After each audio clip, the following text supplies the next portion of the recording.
Great Lakes Brewery has been making craft beer for more than 30 years.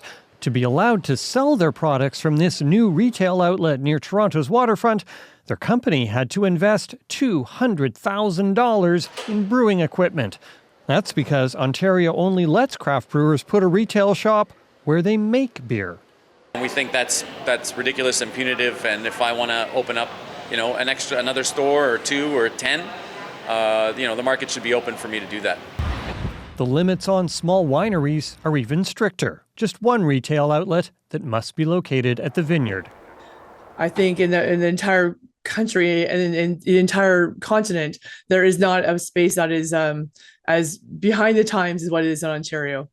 The Ford government has been consulting with key players in the industry, along with supermarket and convenience store chains, about potentially sweeping reforms to the alcohol retail system.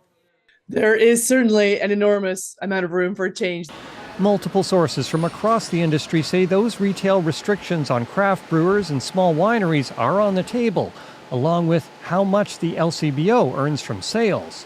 Take a bottle of Ontario wine that costs you around $22.